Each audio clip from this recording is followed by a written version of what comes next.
election looming just 13 days away on February 27th. The first leaders' debate of this election presented by FNOM, the Federation of Northern Ontario Municipalities, and arriving on Valentine's Day, Doug Ford, the Premier and leader of the Progressive Conservative Party, fresh off a trip to Washington, D.C., alongside the other premiers in Canada, and then Bonnie Crombie arriving, the leader of the Ontario Liberals, fresh off a trip to Barrie, Ontario this morning. And then we'll have Mike Schreiner of the Green Party showing up, and Marit Stiles of the NDP as well, all visiting Canadore College for the first leaders' debate.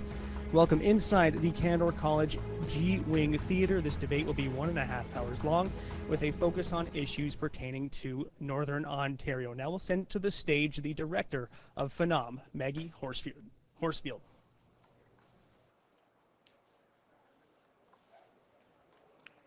Good afternoon, everyone. My name is Maggie Horsfield, and I am the Deputy Mayor here in the City of North Bay, as well as a board member for the Federation of Northern Ontario Municipalities, better known as FNOM. As we begin today's event, I'd like to take the time to acknowledge that we are in the territory of the Robinson-Huron Treaty of 1850, and that the land on which we gather is the Nipissing First Nation traditional territory and the traditional territory of the Anishinaabe. We respect and are grateful to be able to hold this event on these lands with all of our relations. On behalf of the municipalities in Northern Ontario, I would like to welcome you to the Northern Ontario Leaders Debate. I want to express our gratitude to the leaders for agreeing to participate in today's event, especially in light of this week's winter storm. While our neighbors in Southern Ontario referred to it as the storm of the decade, we in the North simply called it Thursday.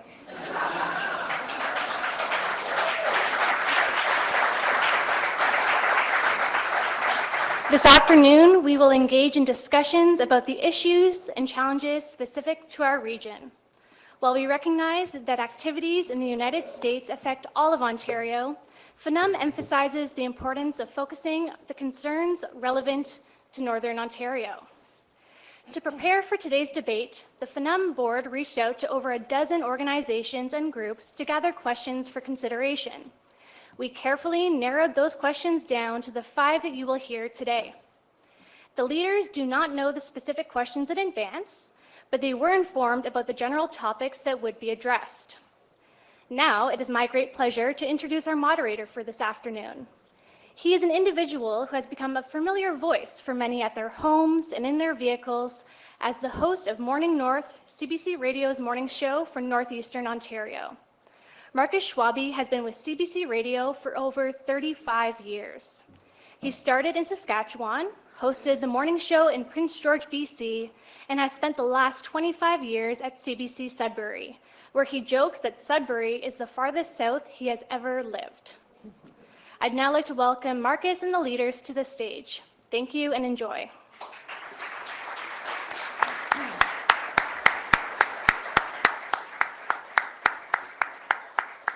Thank you, Maggie. And yes, we have one more leader on her way. Don't worry, she will be here. And I just want to thank FNOM. For inviting me to be the moderator this afternoon. My job is to keep the leaders on track and ensure that each get their fair share of time to state their positions. Now, there are 5 main questions, again, that were developed by FNOM. After opening remarks, each of the leaders will have up to 2 minutes to answer the question. After each question, we will allow the leaders to address each other in an open debate. To wrap up the afternoon, we'll give each of the leaders up to 3 minutes of closing comments.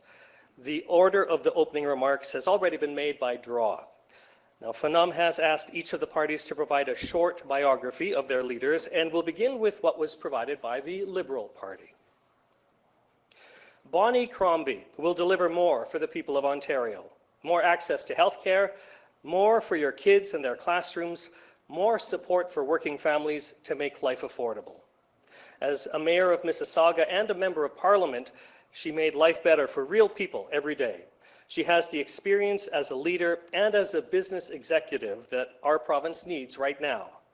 Bonnie's plan will get everyone in Ontario a family doctor, cut taxes, and lower home heating and hydro bills, and build homes that people can actually afford. Bonnie is going to do more for you. Next to Bonnie Crombie is Marit Stiles, the leader of the Ontario NDP. She has served as a leader of the official opposition in the Legislative Assembly in the 43rd Parliament. Stiles came to Ontario from Newfoundland to study and stayed because of what Ontario offered, the opportunity to build a good life. Stiles has dedicated her life to public service and helping make life better for people across Ontario. She worked for cabinet ministers in the first Ontario NDP government, has led health policy development, and negotiated to defend Canadian workers and jobs as Director of Policy and Bargaining at ACTRA. Stiles stepped up to serve as a trustee at the Toronto District School Board, the largest school board in North America, and was first elected MPP for Davenport in 2018. Stiles lives in Toronto with her partner and 2 daughters. From winning good deals for workers to standing up for stronger public schools as an MPP, and now fighting to restore the promise of Ontario as the leader of the Ontario NDP, Stiles is running to be a premier who's on your side. Next, Doug Ford. Doug Ford's entire career has been built around protecting people. A businessman before entering politics, Ford knows what it takes to create jobs and protect people's paychecks. As a city councillor, Ford fought hard to protect taxpayers. As the 26th Premier of Ontario, Ford is fighting hard to protect Ontario's economy. He's protecting Ontario's neighbourhoods from dangerous criminals and cleaning up our streets by clearing out encampments and banning drug injection sites near schools and daycares. Now, as Canada stares down the threat of Donald Trump's tariffs, Ford is ready to fight for what's right and protect Ontario. Mike Schreiner, leader of the Green Party of Ontario, became Ontario's first Green MPP when he was elected to represent the riding of Guelph in 2018. Leader of the Ontario Greens for more than a decade, Mike is known at Queen's Park as a champion for affordable homes, healthcare, education, and affordable clean energy. Mike, his wife Sandy, and their 2 daughters like to spend their free time hiking, cycling, and staying active in their community. Ladies and gentlemen, the leaders of our parties.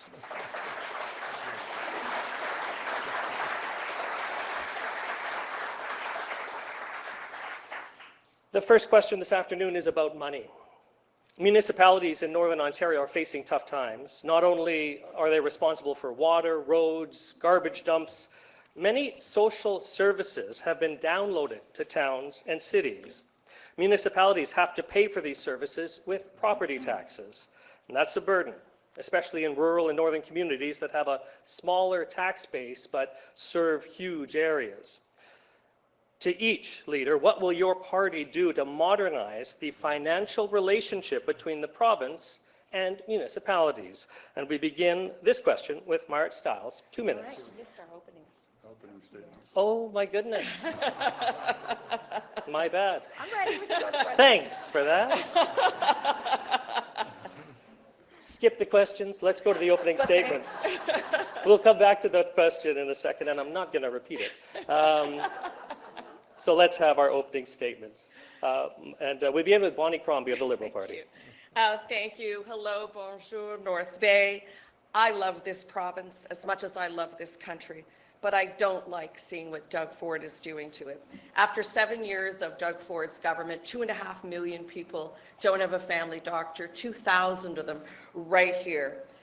13,000 people have overdosed because of the opioid crisis, and 2,000 people every day get treated in a hallway. Millions of people tell me that they can't afford their groceries and pay their rent in the same month.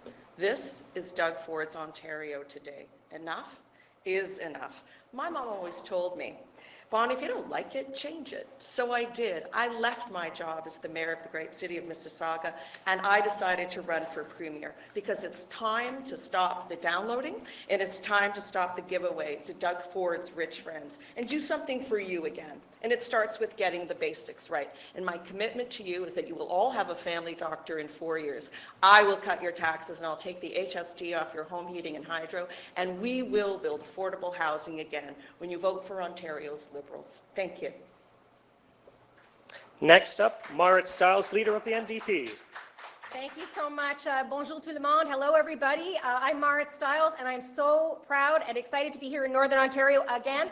The first job that I got when I first moved to Ontario like 30 years ago from Newfoundland was actually supporting northern communities to access healthcare, to create good jobs. And I always felt right at home here. And there's a reason why. It's because where I grew up, people looked out for each other, and Northerners do that too. And Northerners also feel very proud about the place you come from. And I would add, that I also knew what it was like when governments in Toronto and in Ottawa took the resources from us and didn't give back to our communities. Now, Ontario should be a place full of opportunity. That's why I came here. My daughters are now young adults, and Ontario is not the province that it once was. It doesn't have the same promise. 7 years after Doug Ford and the Conservatives have cost you. Bad deals, wasteful scandals, and lots of promises, but nothing delivered. That's the truth. And as we face one of the biggest threats that our province has ever faced in Donald Trump, Doug Ford decided to quit his job. Well, I'm applying for that job today. And let me tell you, I am going to be a premier on your side. I am going to fight the rising cost of everything. I'm going to hire doctors. I'm going to make sure that our highways are safe. I'm going to make sure that we have good jobs, and I am going to defend every job in every single sector. And I promise to you, I will never, ever take Northerners for granted. Thank you. Next up is Doug Ford, Leader of the Conservative Party. Well, thank you, and I'm so thrilled to be back in this great city of North Bay. Folks, over the last 7 years, we've made so much progress in Northern Ontario, standing up for Northern Ontario and the people and their jobs here. Now we face down the threat of Donald Trump's tariffs that want to try to destroy our economy, want to destroy our families, but I can tell you that's not going to happen under my watch.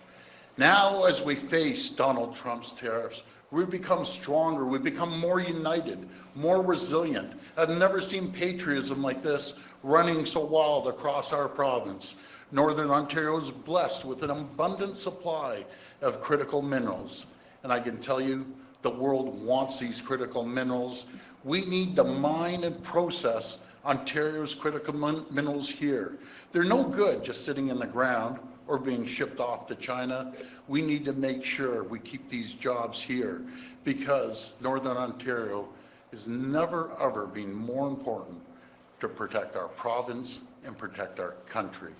Folks, over the next 4 years, we need a strong mandate to outlive and outlast Donald Trump's administration, and I'll make sure I protect the families, protect businesses, protect jobs, and protect communities. Thank you. And our final leader is Mike Schreiner of the Green Party. Good afternoon, everyone. Bonjour tout le monde. It's great to be in North Bay, and I appreciate Fonam hosting today's debate. As someone who grew up on a farm in a rural community, I know what it's like to have to deal with a government that abandons you for big cities. I know what it's like to struggle, and I can tell you so many people in Ontario are struggling right now.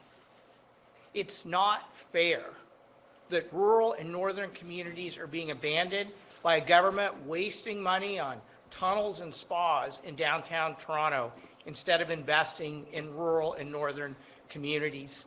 I can tell you Ontario Greens will fight for fairness, generational fairness, so young people can afford a home, and the 81,000 people experiencing homelessness will have a safe place to live tonight. We're going to fight for fairness in our healthcare and education systems so we can end hallway medicine, ensure everyone has a primary care doctor, and that our students aren't learning in overcrowded classrooms due to a $1,500 cut per pupil by this government. We're going to fight to protect the places we love in Ontario from a premier who's attacking them to benefit wealthy land speculators at your expense. We can invest in our communities, our people, lower your taxes, build homes, fix healthcare, fix education, and protect the places we love. That's what Ontario Greens are fighting for. That's the fair Ontario you deserve. Thank you, Mike Schreiner.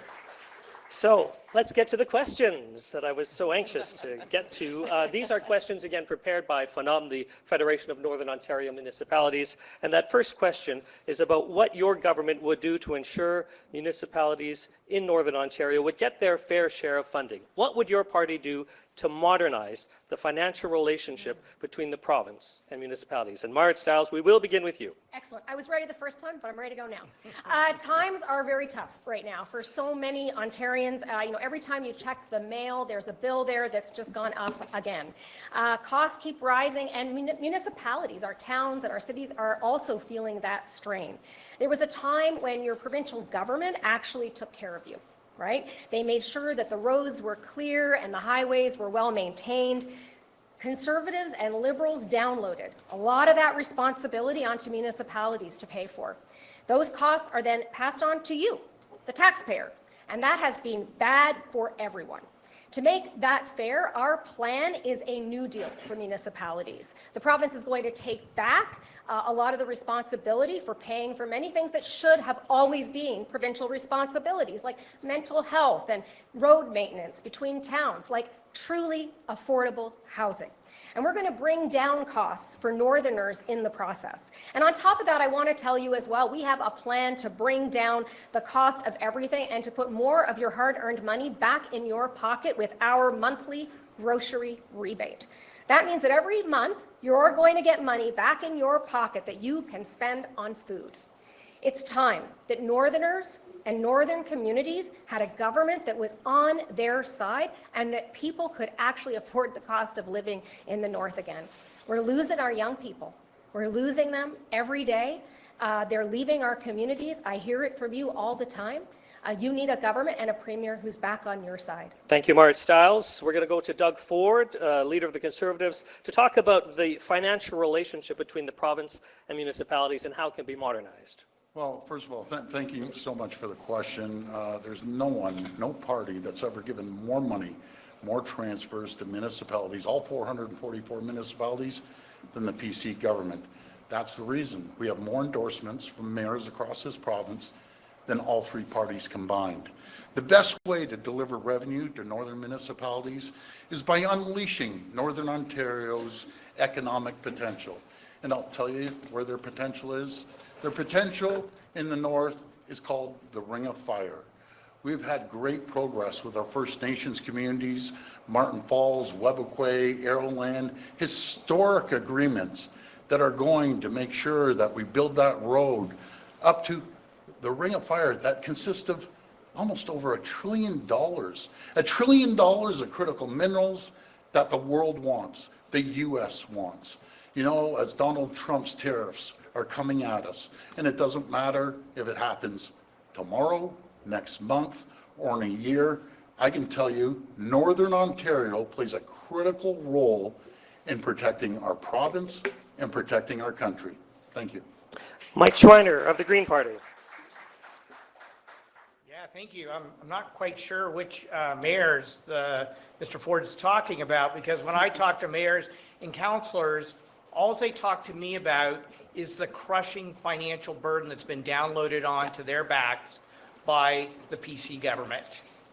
I talk to especially mayors in rural and northern communities who say it is just not fair that we're struggling to keep roads and bridges open when the premier is spending $2.2 billion on a mega spa in downtown Toronto, tens of billions of dollars putting a tunnel under the 401, or building Highway 413, which isn't needed because we have a good highway next to it. Meanwhile, Northern Ontario, you're looking for, can we just, have a divided Highway 11 and 17? Can we finish Highway 69?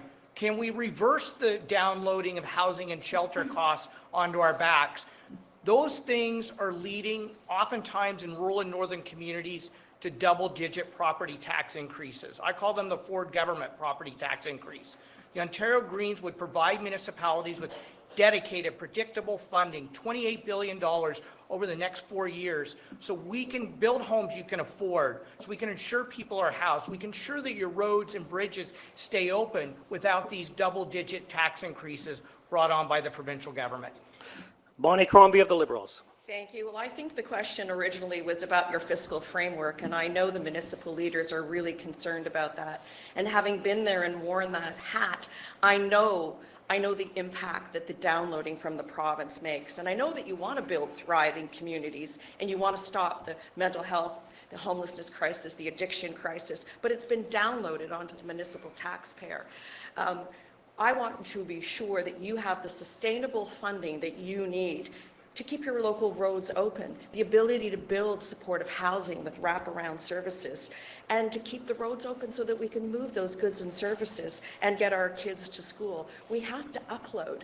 We have to upload all those healthcare issues, all those social issues that have been downloaded by Doug Ford and his government and put onto your taxpayer to help you make ends meet, to help you make your tax dollars go further so you can do what you were intended to do and let the province take on our responsibilities. I'm going to make your life more affordable for everyone here. Of course, you've heard me say we're going to cut middle income taxes, we're going to take the HST off your home heating and hydro, and we're going to double ODSP just to make your life a little more affordable. And we're going to upload all those costs that have been downloaded by the province to ensure that you can run your municipalities and that you don't have to have those large tax increases we know mayors right across this province have been suffering from. With respect to your industries, we're going to help them. We're going to support them. We're going to ensure that they have the ability to modernize. We're going to give them support through R&D and through innovation, both your forestry sector and your mining sector, because we need to protect those jobs. We're at risk of losing 500,000 jobs because of a tariff war. Can you imagine this premier chose this time to hold an election when he should be at his desk working hard to fight for us and to fight for our jobs? But he only wants to protect one job, and that's his own. Thank you, Bonnie Crombie. We're going to just open things up for just a few minutes because we started a little late, but I just want to expand this conversation about money, the money to municipalities, and also the cost of living and what needs to change. With cost of living top of mind, so for so many Ontarians, including in the north, what would your government do to help Ontarians, starting with, again, Marit Stiles, but then we'll open it up if anyone else wants to jump in by all means. Sure. I mean, as I said, look, we've seen under the Ford Conservatives, under Doug Ford's government, costs go through the roof. I mean, I was just looking at it today, and I think rent in Timmins has increased 31% under Doug Ford and his Conservative government. In North Bay, it's up 36%, right here in North Bay. In Thunder Bay, 40%. So Doug Ford, he stands here and he says that he's going to unleash the economic potential of Ontario. Where is that happening? It is not happening here. Mr. Ford, would you like to address that? Cannot afford to live like this anymore. Well, I'm the only one on stage that has never raised a tax. We've never downloaded anything. We've uploaded to the province. To do it. I'm the only person that's not in favor of the carbon tax. We have Bonnie Crombie as the queen of the carbon tax. We have Marit Stiles that doesn't believe in mining at all, along with Mr. Schreiner here. They don't believe in economic development. All of them believe in one thing. Again. They believe in raising taxes. They have a proven record. Bonnie Crombie as mayor raised taxes every single year. And her city shrunk. The only city in Ontario that actually shrunk over a population boom. Unheard of. Let's go to Bonnie Crombie, though, to address that. Go ahead, Bonnie Crombie. Why don't we do that? Because, of course, Doug, you're making up lies again. And we all know that. You are the highest debt and the highest deficit and the largest government on record. Because of you, jobs are leaving this province. Our unemployment rate, and we know it right here, is the highest in a decade. Our youth unemployment is at 17.1%. I have a plan to get our young people 40,000 new jobs through apprenticeships, through co-op programs, through internships, not like this man does. Jobs are leaving this province. Construction jobs went to Alberta and to BC because they're building homes. Manufacturing jobs have left this province because you haven't built in incentives. You haven't built up our industries because you're not interested in protecting jobs. Bonnie Crombie, we're going to just cities need a new deal, and that's what they'll get under Bonnie Crombie, because I know how municipalities are suffering under the downloading of this man. Everything has been downloaded. Mental health, Marcus, let's go to Mike Schreiner for a moment. Thank you, Marcus. You know what? Mr. Ford promised a middle tax cut 7 years ago, hasn't delivered it. The Ontario Greens will lower taxes for people earning under $65,000 a year and families under $100,000 a year, putting $1,700 back in your pocket. So you can just pay for the basics that have gotten out of control with the Ford government. Ontario's housing prices are some of the highest in the world. Our housing starts are the lowest in Canada. I've put forward solutions to legalize building homes that people can afford in the communities they know and love. The Premier has said no. We've put forward a first-time homebuyers plan to save you up to $150,000 on your housing costs. Premier says no. We've said we'll protect renters. The Premier has said no. We said we'll build deeply affordable nonprofit and co-op housing again. Mike Schreiner, we're going to get to housing. Decades. The Premier has said no to all those affordability solutions. We're going to get to housing in just a moment, but Doug Ford, did you want to have a quick comment in response to this? Yeah, I'd love to have a comment. You know, I've heard the comments about jobs. Well, under the Liberals and NDP, propped up by the NDP, 300,000 jobs were lost in this province. Today, there's over 850,000 more people bringing home a paycheck, a bigger paycheck, and a better job. Just last year alone, the manufacturers of this province, the companies of this province, actually created over 200,000 jobs because we've created the environment and conditions by reducing the burden by $8 billion. We're the only government that's actually putting money back into people's pockets. Unlike the three on the stage here with me, they would get rid of the license fee and put it back on the back of your cars. They'd bring back the tolls. They'd increase gas by 10.7 cents. Thank you, They Doug. believe in one thing: tax the people to death. I'll never raise the tax. I never will. We have seen again 850,000. 7 years. Thank you, Mr. Ford. We're just going to move on. That weren't employed under the Liberals. Thank you. And under the NDP. And sorry, you weren't in the government at that time, but Mike, you'd pop them up too. You love taxes. I'd lower your taxes. Wait, no. I'm the guy talking about lowering taxes. We do need to move Mike's on. actually not a bad guy. I like him. You just He download. just likes taxing You just people. That's all. download Let's move on to the next question. We've got a timeline we've got to follow here. And next topic is housing, which you've already talked a bit about, Mr. Schreiner. Issue across the country. The increasing cost of living, the lack of affordable housing means more people are priced out of home ownership and many can't afford rent. The provincial government used to be responsible for social housing, but that was downloaded to municipalities in the 1990s. Would your party consider taking the issue of social housing off the backs of municipalities and make it a provincial responsibility? This time we're going to start with Doug Ford. Well, we've done more for housing than any government. We've cut the red tape, we've cut regulations, and as the mayor of Mississauga, she's increased taxes. The only municipality in the province, as I said, that actually shrunk because of her high taxes, irresponsible taxes on the backs of people. We're cutting red tape to make sure we can get shovels in the ground. And for the folks, homeless folks, we put over $1.4 billion to get them shelter, to give them a lift up, rather than be stuck on the streets. Folks, we're going to continue cutting red tape, by the way, that all three of these parties always voted against in the legislature. They don't believe it. They say we want to build.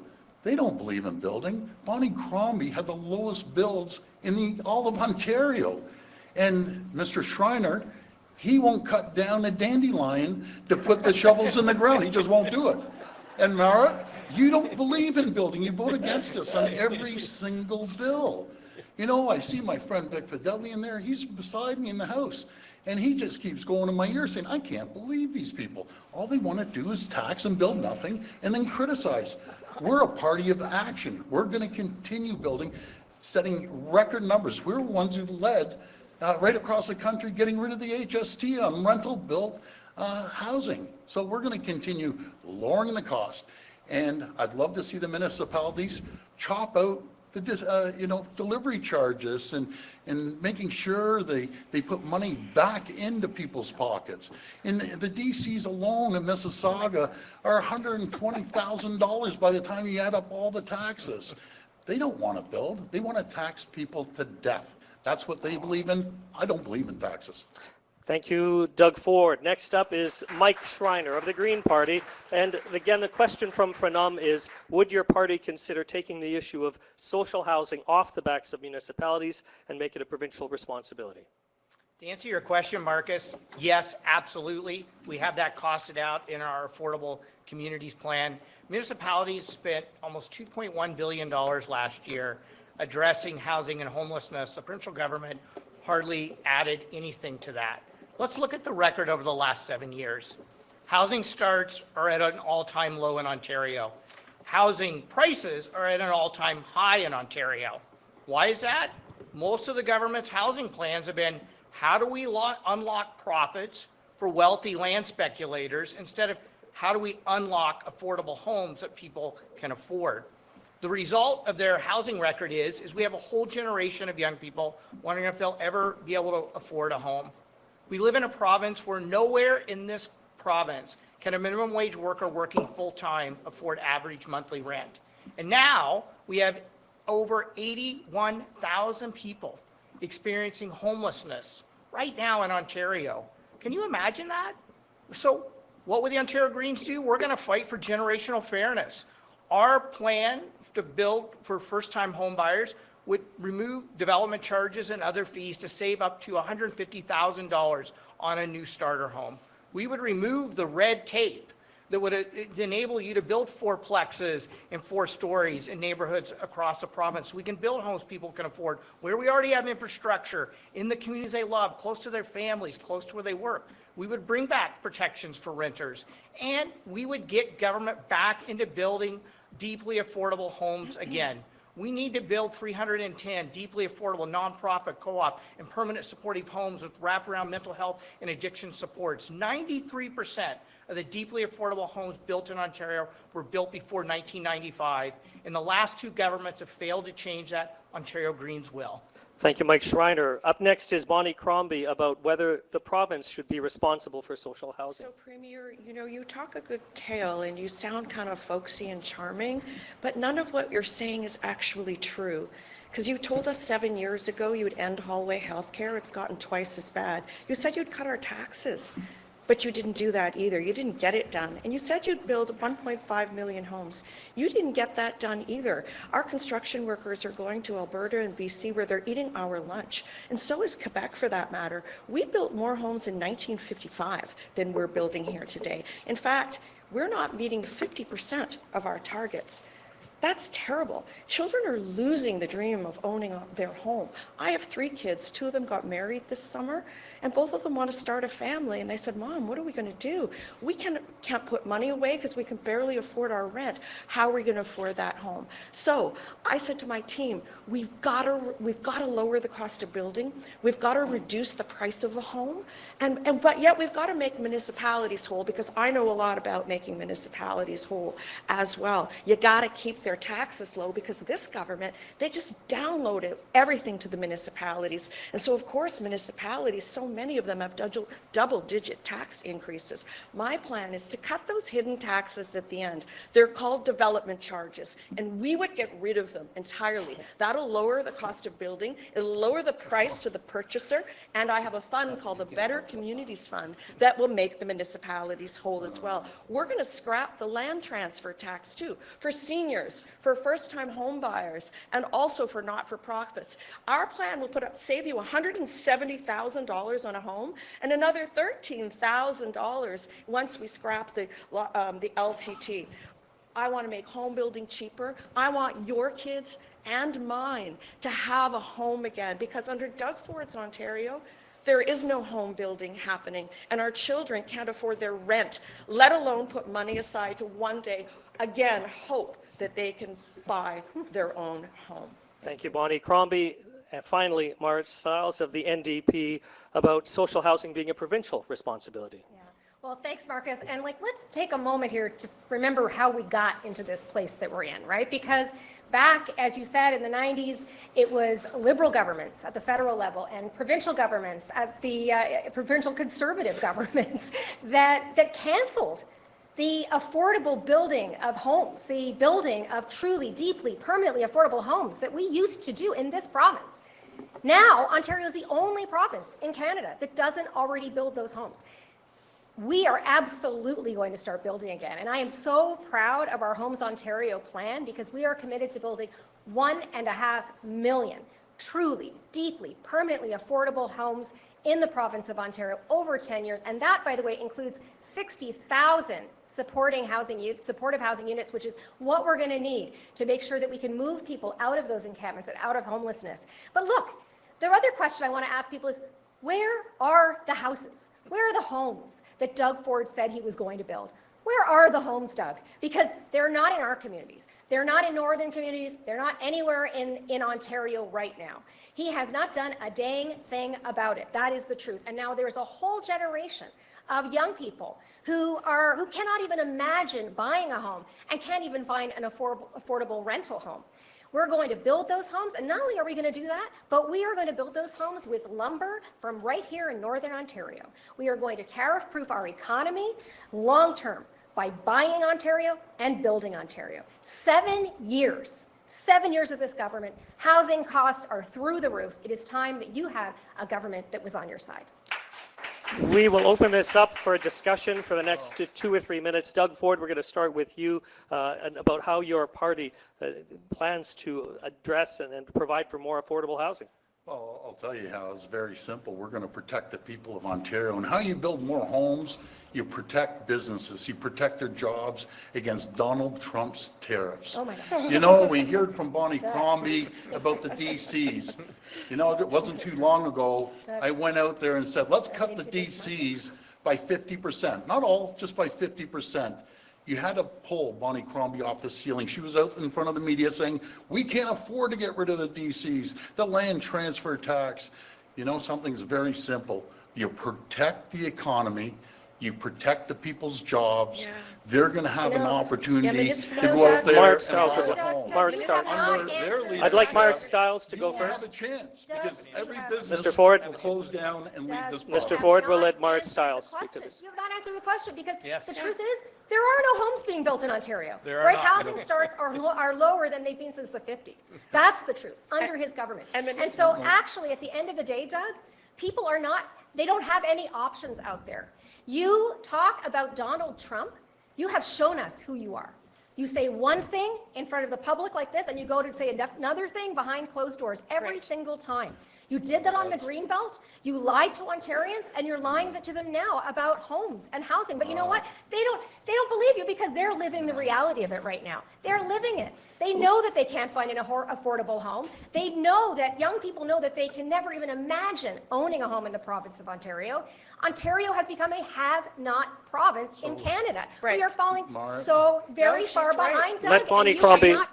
Bonnie Crombie would like to speak. Absolutely right. You fly off in the middle of an election for photo ops in Washington with low-level advisors. What's the point? Why'd you call the election? We have a housing crisis here. We're at a tipping point. Do you know there are 200,000 people who don't have a home, who are homeless, who are living in your parks or living in encampments? We need to provide, we need a strategy for the North that allows you, gives you the capital that you need dedicated towards building housing for people who are homeless, to get them out of encampments. But let's ensure that you have those wraparound services that you need, that they need, so they have the treatment, so they have access to the treatment that they need to get them off their addictions. But the North in particular needs a specific fund of capital, a specific strategy to help you build housing not only that is affordable, but supportive housing for those that need it. I want to let Mike Schreiner have a quick word before we move on to the next question. Go ahead, Mr. Schreiner. This Premier, Mr. Ford, has said no to every housing solution that works for people. Why?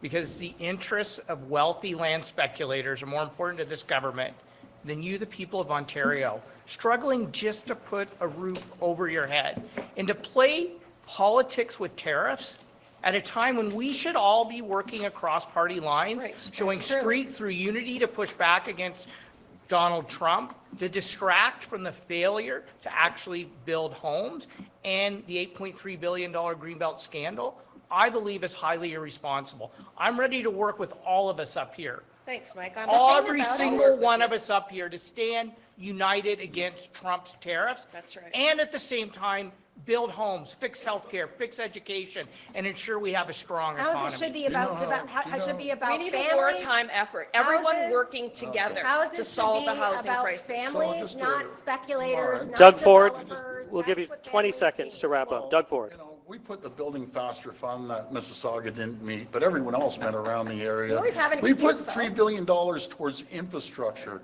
to build 160,000 more homes. Where are they, Doug? Where are voted they? against Didn't it. get built. All three Where are parties they? voted against it. It's because Where it are doesn't they? work. But a We're majority making government, sure where's we the cut housing, red Doug? tape and regulations. 1.5 All three million parties homes. You didn't get it voted done. against it. And honestly, with all due respect, Bonnie, you should be the last one speaking about building homes. You had the lowest builds in all I of am Ontario. so proud of You my know? city and my Oh record. my Doug. goodness. We're gonna Doug Ford, I'll stop. take my I'll record tell you, over yours any day. Mississauga is not proud Your of you. record I'll is a tell you that disaster. You know right what? Look at this. Stop, Look at please. this. Thank you. It's outrageous, these two fighting over, who's built the least housing in Ontario at a time when we have a housing and homelessness crisis in We the need a province. wartime effort. We are going to move on to the next topic. Thank you. Thank you. Thank you very much. Next topic, next question is about the forest industry. And the industry that's had to deal with tariffs and consolidation. Meantime, we've seen billions of dollars of investment to the electric vehicle and battery manufacturing sectors in Southern Ontario. The question from Phenom, what will your government do to see that kind of investment in the forest industry in Northern Ontario? Mike Schreiner, we begin with you. Yeah, thanks, Marcus. This is such a critically important question. 137,000 people working in the forestry sector. And the 3 plants that have closed or been idled in Northern Ontario, Espanola, Terrace Bay, and Thessalon, shows you the dire situation our forestry sector is in. We need a government that's going to step up, I think, first of all, by calling a task force together to talk about how we can modernize and upgrade our forestry sector.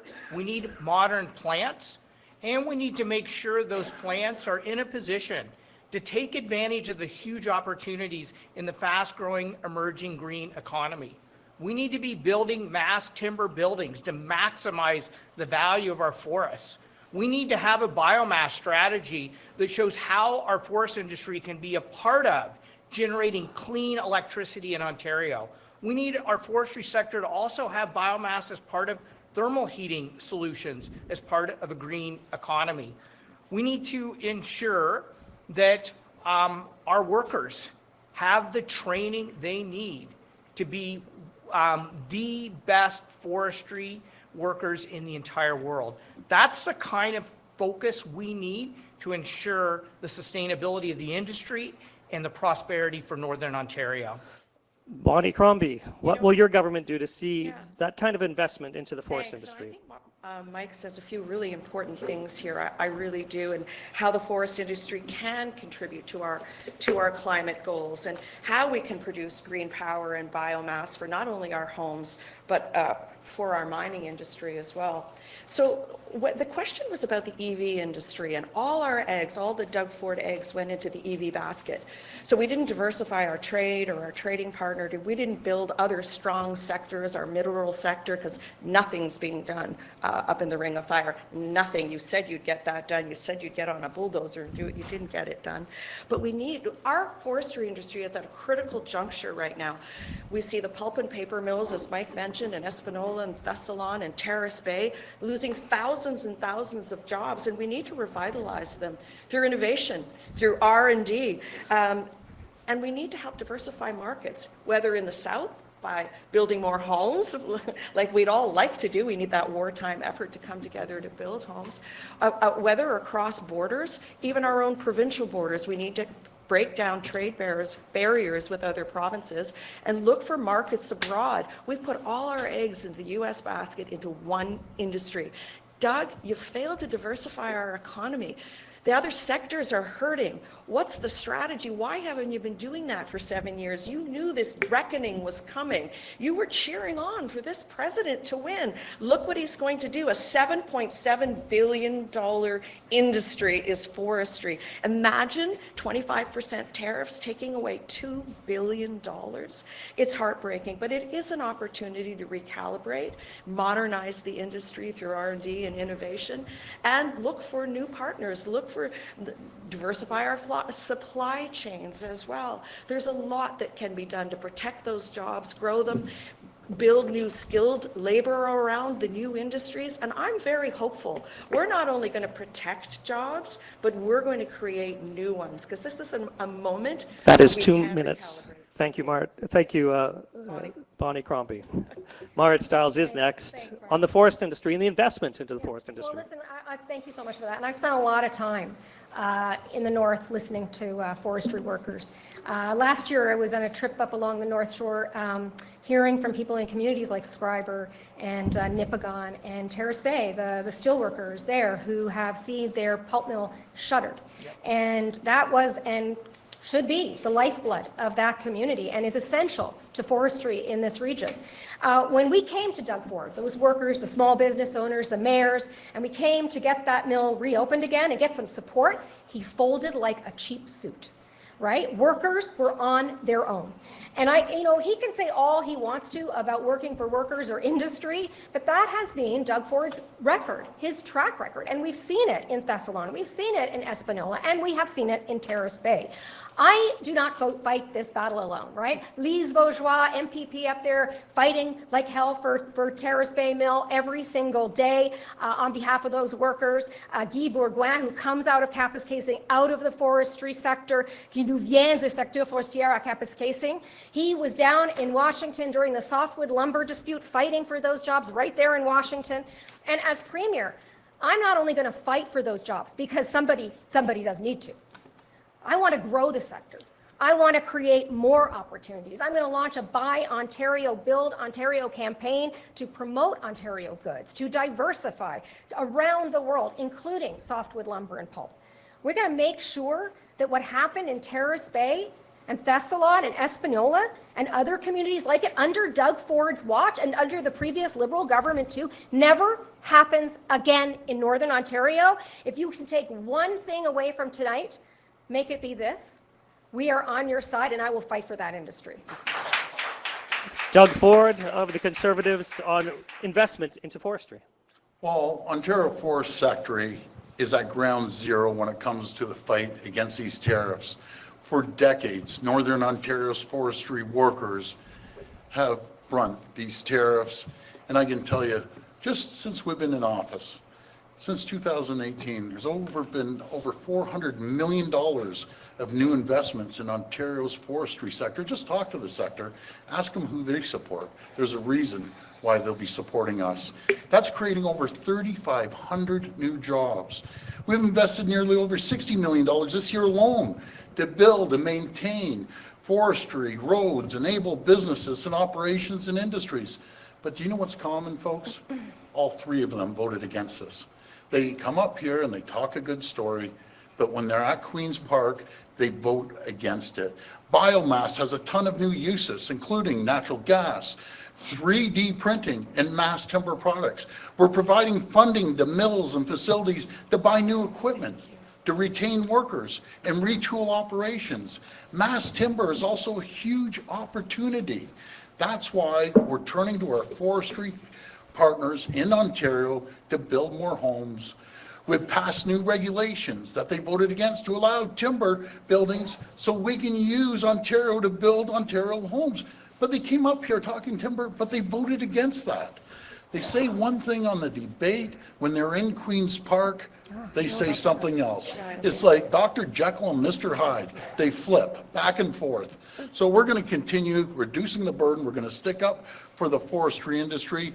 And the Liberals abandoned the forestry sector. I'll never forget what they said. Northern Ontario is a no man's land. Do you still agree, Bonnie, that it's a no man's land? I'm sure you do, because that's what they believe in, and they vote against everything when it comes to the forestry sector. We're going to support the forestry sector. We're going to protect them against Donald Trump's tariffs. We're going to protect their families, their jobs, and their communities. That is 2 minutes. Thank you, Doug Ford. We'll open it up for a brief discussion on the forest industry, starting with Mike Schreiner. Go ahead. Yeah, Mr. Ford, will you actually work with us and make a commitment today to make the investment in modernizing the mills that are closed? That's right. Like, I think the workers in forestry and in the mills deserve a commitment from you today. Are you going to help reopen these mills? Are you going to make the investment to modernize the industry? Are you going to take advantage of biomass in the green economy? Are you going to change the building codes to make mass timber building easier and faster to do? You say like, hey, Let's let him answer those questions. Always vote with us. Well, I don't vote for things that don't work. Doug Ford. Mills are closed. Well, maybe you're a little confused because we already passed that for mass timber. I was at the site. So maybe you got to catch up a little bit on what we've done. And by the way, just to remind you, you voted against that. And so did the other two parties. We're going to make sure we diversify everything from 3D printing to mass timber to biomass, to make sure that we can get fuel out of the biomass. It's been 7 years of this, though, We're Doug. going to continue working with the Where have you been forestry for 7 sector. years? Marit Stiles, what do you want to say specifically about the forest industry? Forest sector to protect them and protect Marit their Stiles. Yeah, Doug, but where have you been for 7 years? Well, mills are closing. You know, and I look at it, I talk to people up north, and people have said to me, it's like Doug Ford sees our industries like monopoly pieces that he could just move around on a board. That's not how it works. One mill closes, it has huge economic impact, and these are the very communities that those workers built. So it isn't just something you can move around. You do not understand the industry, and you've never made an effort to understand the industry. But that's, you know, the story of Doug Ford in Northern Ontario, right? You've let Northern Ontario down every time in favor of your insider friends, of big developers down south, right? People in other sectors see it too, because you changed the rules on the Ontario line contract so that those jobs didn't go to Thunder Bay, right? They went down to the south, to the United States, under your government. 7 years you have let Ontario Northern jobs down, and you keep doing it, and you've never tried to understand this sector. We'll let Bonnie Crombie just speak for a quick moment. I haven't had this opportunity after you. I'm going to invite you canoeing and kayaking so you too can explore the beautiful North, Premier. It's beautiful up here. You're claiming you've created 3,500 jobs. Does anyone have one of those 3,500 jobs? Because I don't think they exist. You tell a great tale, Premier, but the reality is you don't do what you say, and it didn't get done. You can't get it done. You've been saying the same thing for 7 years. You put over $10 billion, with a B, dollars into the EV industry. How much money has gone into the north? How much money has gone into northern roads, into northern sectors, northern communities? You're also planning on spending $150 billion on a fantasy tunnel under the 401 and a 403. Where's the money for the roads in the north? Where's the money for the jobs? What did you do to diversify the trading sectors here? Did you break down interprovincial trade barriers so our goods, our lumber, our pulp, our biomass, whatever it might be, structural panels, can move easily, seamlessly across provincial borders? You know what, just start with you didn't actually get it saving done. the jobs that we're losing right now. You didn't get it done. Let's hear Let's from go Doug to Ford terrorists. on those issues. Go ahead. 7 years to Let's- get it let's done, reopen the Doug. terrorist 7 thing. years. Let's hear from Doug Ford. Well, first of all, thank you for the kind words. I appreciate that. You know, I find it so ironic standing up here. Bonnie Crombie might have went up north in the last 7 years, maybe 2 times. I've been up hundreds of times into factories, into forestry sectors, and we had an event from the forestry sector. I didn't see any of them. There's a reason why they support the PC government, because we've invested over $400 million, creating over 3,500 jobs. We've created the conditions in the environment for the forestry Talk to the sector steelworkers to in thrive Terrace and Bay, prosper and Doug. grow. Talk to the steelworkers But in everything we Terrace do Bay. $10 for the billion forestry for sector, batteries. All right. all 3 parties vote against us. Everyone's spoken on this issue. We're going to move to the next question, which is about feeling safe in our northern communities.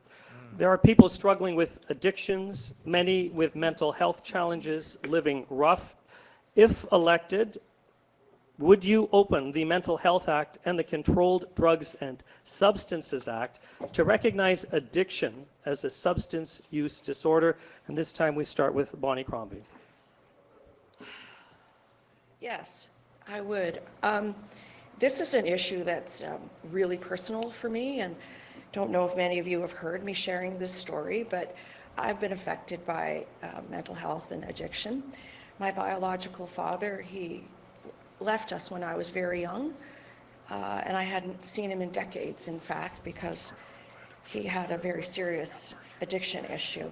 And it took a real toll on our family, and I grew up with my mom and my grandparents in a rooming house and didn't have kind of a normal, whatever that is, upbringing until my mom remarried and we moved to Cogeco.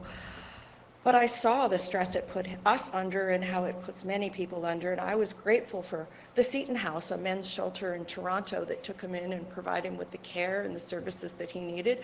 But we need shelters like that, not just in Toronto and in Ottawa and Mississauga. We need them in Temiskaming and in Cochrane and right here as well. Sudbury and Thunder Bay have some of the highest opioid uses in the country. We need to get a handle on that, and we need a specific strategy to deal with it. We need a coordinated strategy with proper funding behind it, not something that's going to open in years' time, that's a drop in the bucket. I was the chair of the mayor's groups, and we'd get together and brainstorm who's doing what that works to help people with mental health and addiction issues. You know, kudos to one mayor, Josh Morgan in London, who built supportive housing that had the wraparound services, and another mayor in Kitchener, Barry Verbanovich, who built tiny homes, and other ones modular homes, other one who needed a detox clinic, and he put a plea out, please, I just need $2 million in Belleville. But their pleas go unanswered. This is a provincial issue. It's being downloaded to the municipalities. It needs to be coordinated by the province, and there has to be proper funding behind it. And yes, of course, we would open up the Health Act to ensure that anyone suffering from mental health and addiction gets the care and gets the treatment they need. There isn't Thank you, Bonnie room Crombie. That's 2 minutes. Marit Stiles, would you open the Mental Health Act and the Controlled Drugs and Substances Act to recognize addiction as a substance use disorder? Look, I don't need to tell anybody who's watching probably that addiction and mental health is a crisis that is tearing through our province and our communities, and particularly see it here in Northern Ontario. Every time I go by that corner in Sudbury where Denise Sundell put up the white cross for her son Miles, and there are more crosses every time I go by. And we know that. We know that there's hundreds of people every day who are dying because of addiction, and we know that it is an issue that has affected so many families, everybody's family. On this issue, I got to tell you, my priority is taking care of people. Some of the people on this stage are going to want to just throw people into jail, get people some help, but I want to get people help with their addiction. Right? These are our sons, our daughters, our fathers, our brothers. After 7 years of Doug Ford, we've had a lot of talk, right? We've had a lot of talk, but it has never been worse. You do not take away resources and supports that people need in a crisis without somehow replacing it with more and with better. And I got to tell you, Doug Ford, under his government, we have seen northern communities pitted against each other, where every community in the north really does deserve wraparound services. Look, that means investing in community mental health supports, right? It means making sure that there's mental health support in our schools, which is a commitment I am making, that at least one mental health professional will be in every school, because you know what? The kids are not all right, okay? And it means ensuring that we also address the primary care situation, the crisis in our province. 2.5 million Ontarians don't have a family doctor. We got to get those doctors up and running, and I'm going to be hiring 350 doctors in Northern Ontario alone and setting up a Northern Command Center to coordinate all of this. We need to lead with empathy, but also with evidence, something that this government has failed to do. Doug Ford, would your government open the Mental Health Act and Controlled Drugs and Substances Act to recognize addiction as a substance use disorder? Well, part of our plan to protect Ontario, we're cleaning up the streets. That's first and foremost. We shut down drug injection sites near schools and daycares. I know no one wants a drug addiction site beside a school or a daycare. But my three folks here on the stage, they voted against that. They believe we should have safe injection sites right beside the schools. Actually, you did. No, we didn't. Instead, we're investing $530 million in 27 new, we call them heart hubs, that will get people into detox, get them shelter, give them an opportunity to find employment. You know, folks, I understand when it comes to drug addiction, alcohol addiction. I've seen it. I've seen it firsthand. People need support. These hubs are connecting people with employment and support services. We're also giving municipalities new tools to dismantle encampments. And I'll tell you, you mentioned a couple mayors there. It was great to see Mayor Morgan leading the way when he was down in Washington with me, with Mayor Barry from Kitchener. And I got a call from Mayor Ellis in Belleville thanking me over and over again for them getting a heart hub. They're getting more money. They're getting proper help outside of safe supply. That, do you believe it or not, the federal government's the largest drug dealer in this country. You can go in and get heroin, you can get anything, and they support it. You can't give, it's like giving a gambler $1,000 and tell them to go into the casino, or an alcoholic, give them an LCBO card to go into the LCBO and buy all the booze they want. They believe in it, I don't. I believe in supporting people and giving them help. Mike Schreiner of the Green Party. So Marcus, what I won't do, and I want to be really clear about this, what I won't do is throw people in jail Right. who are experiencing homelessness, who are experiencing mental health and addiction crises. Like, we're a caring society in Ontario. I know the people of Ontario care about their neighbors. And to actually introduce legislation to say that people are neighbors, sons and daughters, aunts and uncles, moms and dads, who are experiencing homelessness and addiction crisis, so we throw them in jail? Like, that's not the kind of Ontario I want to live in. I want us to address the crisis of caring by providing people with the supports they need. That's right. Right now, Northern Ontario is experiencing far more overdose deaths than Southern Ontario. Over 200% increase in Timmins, 185% increase in overdose deaths in Sudbury. And they're begging for a consumption and treatment site to help people. You know, if we really want to help people, let's house them. It costs $30,000 a month to have somebody in hospital. It costs $10,000 a month to have somebody in jail. It costs $4,000 a month to have somebody in social housing. That's why the Ontario Greens are committed to building 60,000 permanent supportive homes with wraparound mental health, addictions, employment, and other supports. People need housing and health care, not jail. Let's be clear about that, okay? And I also think it is so important that we actually increase funding for mental health supports, community-based mental health supports. I can't tell you how many community health, mental health services I see people actually having to lay off staff because they haven't had enough funding to keep up with inflation. And that's why we're committing to investing $2 billion over the next 4 years to actually have the treatment and health and support people need. Can I jump in? We're going to open this up for a discussion just because I'd like to broaden it a bit, because addictions is just one element that's putting stress on the healthcare system. We've got a doctor shortage, long wait lists in emergency rooms. Bonnie Crombie, what's your prescription to improve healthcare in Ontario? Prescription is to ensure that everyone has a family doctor in the next 4 years, and that'll reduce our wait times in hospitals. But there is so much more to say on this issue as well, because homelessness in the north has gone up over 200% in the 7 years that he has been premier. Picking people up the streets, Premier, and putting them where? Honestly, where? Where there is no plan to put these people, move them along to form another encampment somewhere else. There is no spaces for people who want treatment to recover from their addiction. The lineups are years long right now, unless you want to pay out of pocket, and even that is costly and not available to most people. There is no plan. You cut $350 million from our healthcare plan. Meanwhile, 13,000 people overdosed on opioids. You know what the communities need here in the north?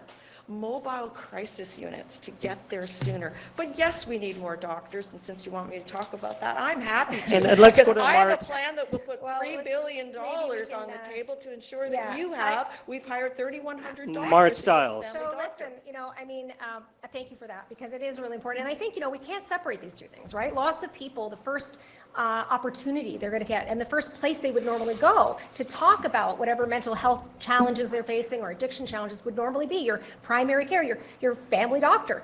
People don't have a family doctor. 177,000 people in Northern Ontario do not have a family doctor right now. And more than that, we are seeing our smaller hospitals in particular hemorrhaging dollars all the time, close to closing, emergency rooms closed, because we are have an enormous shortage of other healthcare workers, including nurses, I have to say, because hospitals are having to spend more money hiring private nursing agencies than actually being able to hire and keep our nurses. Now, Doug Ford, I would say, look, the Liberals created the hallway healthcare crisis, right? Doug Ford and his government came in and poured gasoline all over that situation. Neither of these governments did anything to actually address the healthcare crisis, and particularly the family doctor shortage in Northern Ontario or anywhere. So we need to take a really significant step forward, and these guys cannot be trusted to do that. Doug Ford, I'll let you have a chance to respond. Well, thank you so much. There's no government in the history of this country, not just the province, that has invested $3.8 billion into mental health and addiction. We have Dr. Michael Fabolo leading the way. He's doing an incredible job. But the fact is, we've added over 400 new treatment beds across the province. When it comes to hiring doctors and nurses, we've hired 15,000 new doctors. We're paying for their tuition. We're making sure there's over 100,000 new nurses registered in Ontario, 30,000 in the schools. But guess how we pay for that? Guess how we pay for the $50 billion in the 50 sites that we're building new hospitals all across the province? Or in addition, you do it by protecting the economy.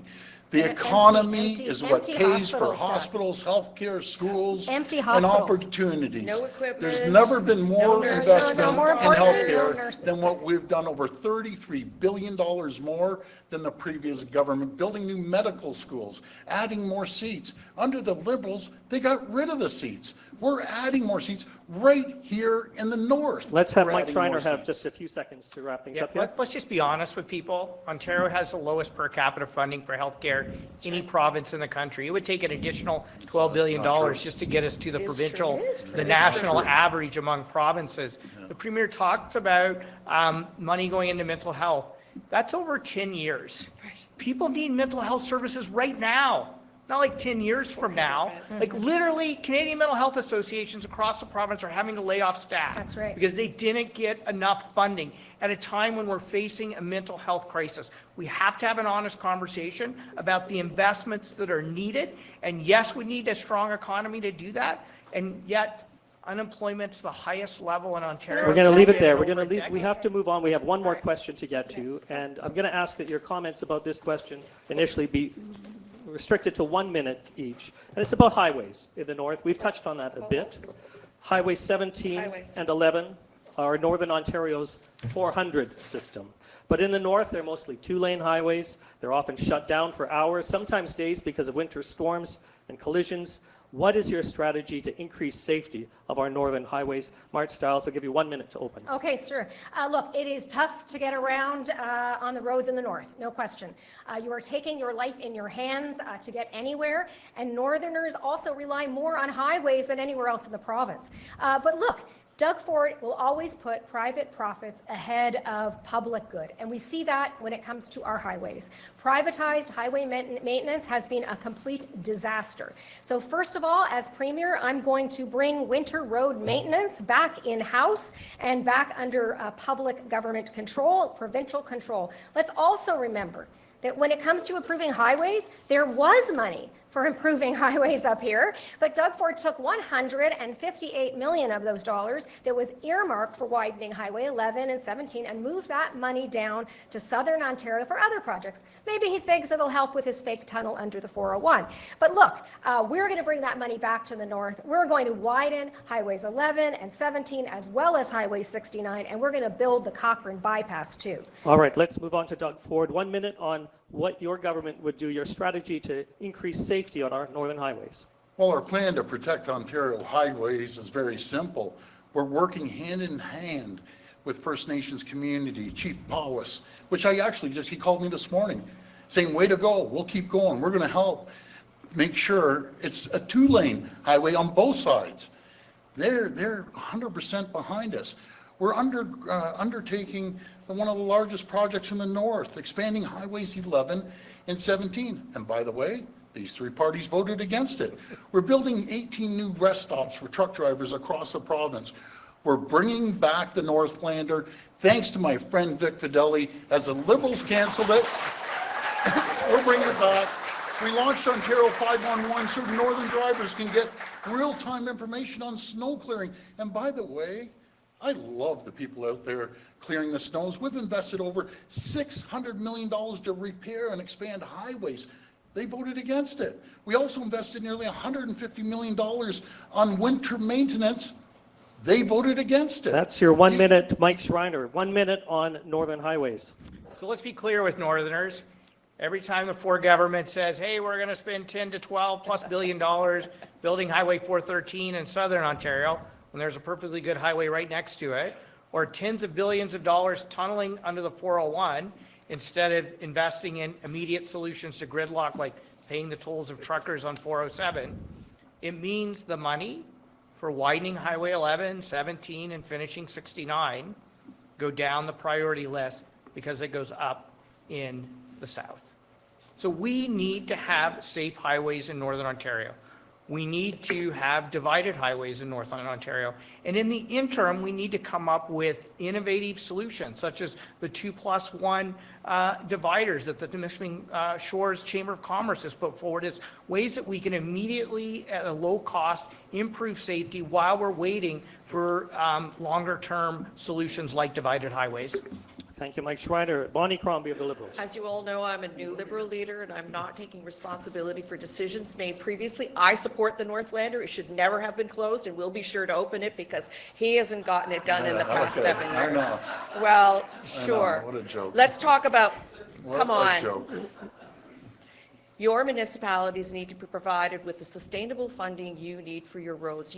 These are critical networks for you. They're life and death for the flow of people, for the flow of goods, and we're moving our children as well. As we all said, we'd put in the 2+1 on Highway 11 and 17 and expand 68 kilometers of Highway 69. There's a lot of work to be done, but you need the snow clearance as well. And I imagine the municipalities' budgets for snow clearing are through the roof.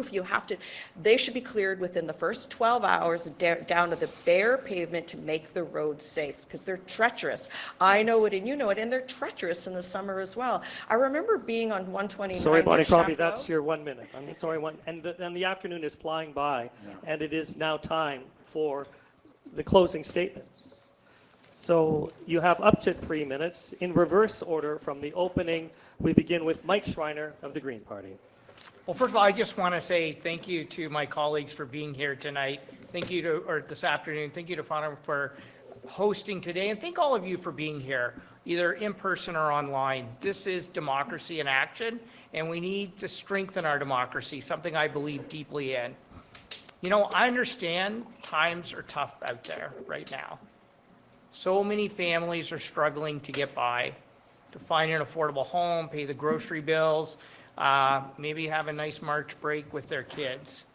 And that's exactly why the Ontario Greens are fighting for fairness, fighting to make your life a little bit better after 7 tough, long years, fighting for generational fairness so that people in the north and the south can actually have an affordable home.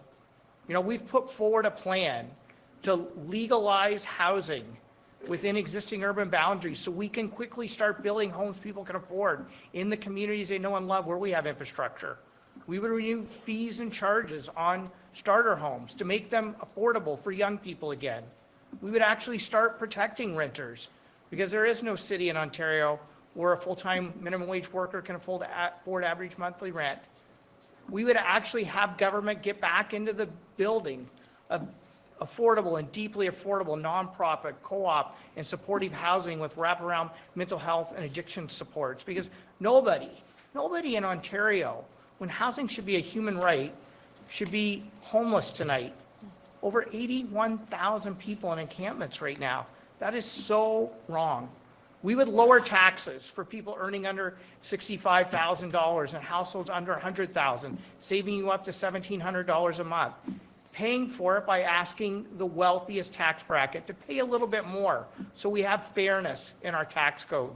We would reverse the $1,500 cut per student in education so our students don't have to learn in overcrowded classrooms. We would actually make the investments we need for people to have access to primary health care and to end hallway medicine and ensure that mental health is health and work towards covering it under OHIP. And we would protect the places we love in this province. You know, I love to go fishing. I love to go canoeing. I grew up hunting.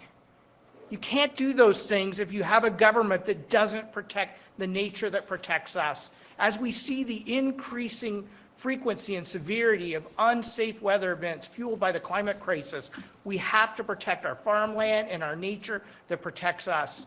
We can help people be able to afford things like giving a free heat pump program like PEI in New Brunswick have to lower your energy prices and address climate at the same time.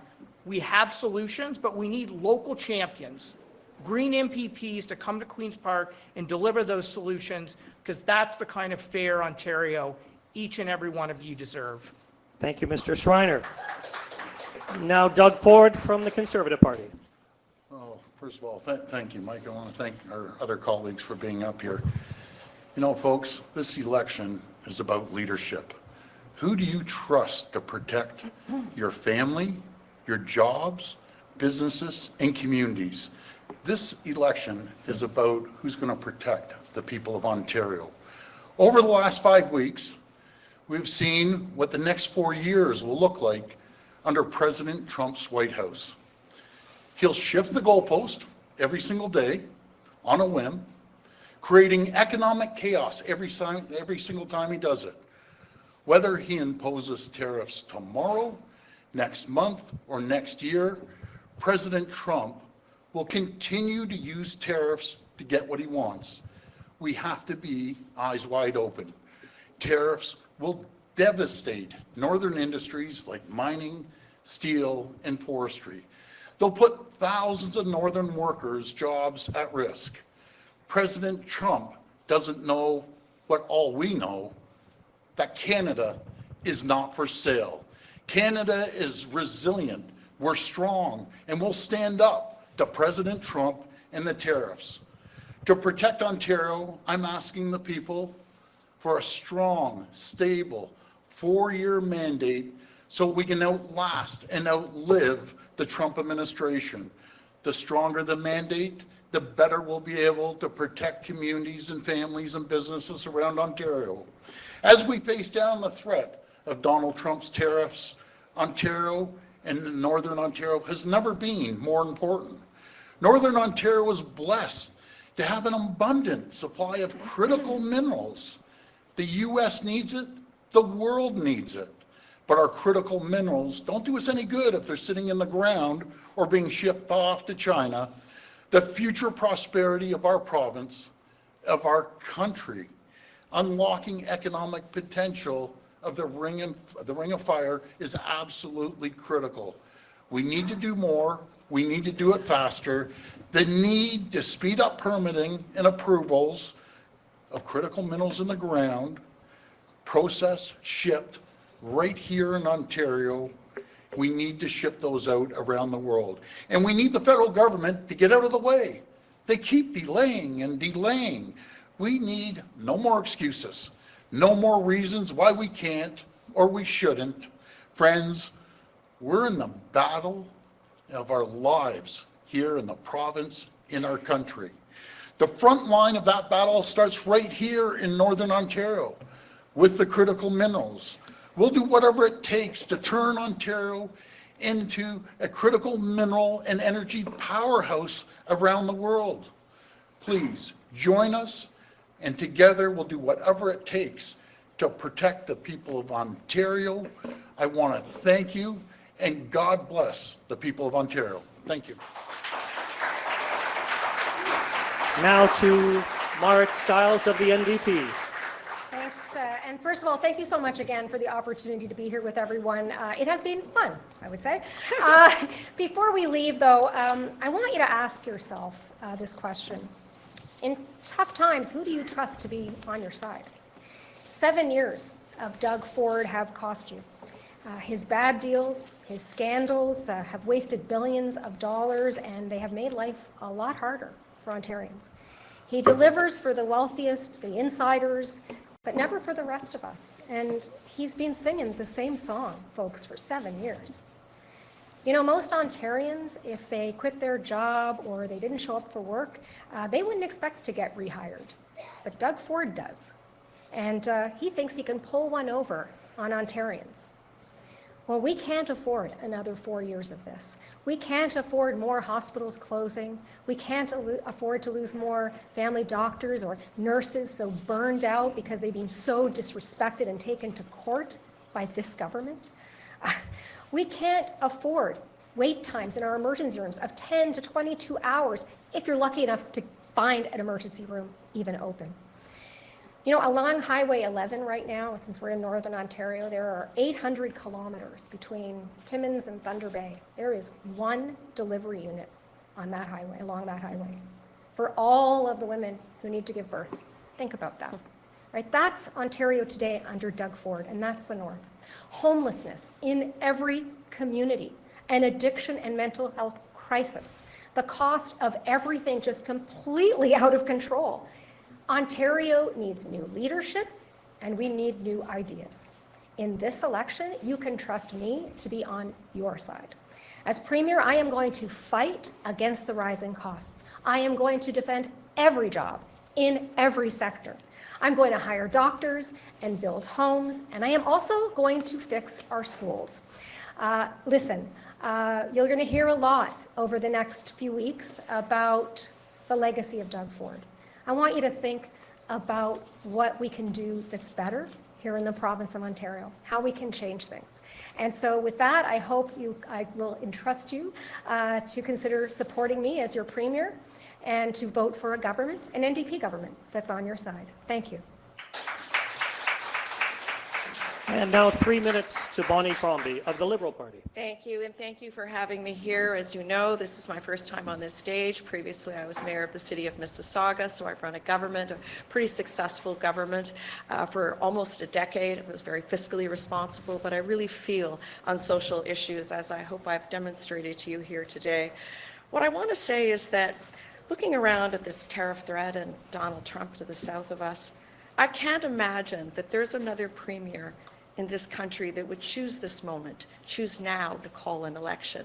Honestly, we all want our premier to be hard at work at their desk, working, protecting jobs, our jobs, not just his own job by calling an election. It is irresponsible. But I think you've heard a lot tonight about the choices that you're facing. One thing's pretty clear. I don't think that Doug Ford deserves 4 more years. Our northern and our remote communities are really struggling under 7 years of Doug Ford. And he raised the issue of trust. You can't trust him because he doesn't deliver. He doesn't do what he says he's going to do. Sure, it sounds folksy and kind of nice, but it's not real. It's not true. Back in 2018, he said he'd end hallway medicine. The wait times have doubled. Back in 2018, he said he'd cut your taxes. He hasn't cut your taxes. He didn't get it done, but I will. As part of my platform, I'm determined to do it. In 2022, he said he'd build 1.5 million homes. I was a mayor. I thought, oh, this might be good. We'll get some incentives to build. It didn't happen. It didn't happen. He didn't get it done. Our record today is worse than it was in 1955. Worst housing on record. Jobs are leaving the province to other provinces that have figured it out. BC is building 70% more homes than we are. Think about that for a moment. So is Alberta, 36% more. Even Quebec. They figured out how to get it done under the same fiscal framework, under the same constraints like interest rates. You need a real partner here with the municipalities, and I'm someone who's walked in your shoes and I understand what's happening. Sure, lots of downloading. That downloading has to stop. Our mental health and addictions issues, they need a plan. They need proper funding behind them. Not 350 beds, which doesn't go anywhere, not even in the city of Toronto, let alone over 10 years, spread over how many municipalities. This is a crisis right now, what is happening to people who are homeless, over 200,000 of them, people facing opioid issues. I have a plan. My plan is to ensure that you get the basics right.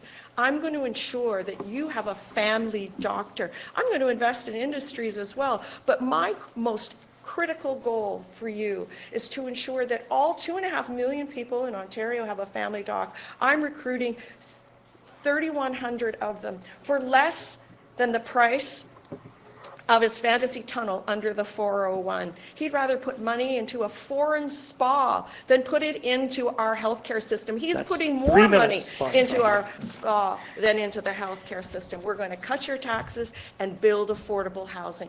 Thank you very much for having me here today. And that concludes our debate this afternoon. I want you to thank you for being part of this important element of our democratic process. And I want to welcome back the Deputy Mayor of North Bay, Maggie Horsfield, for some final words. Maggie.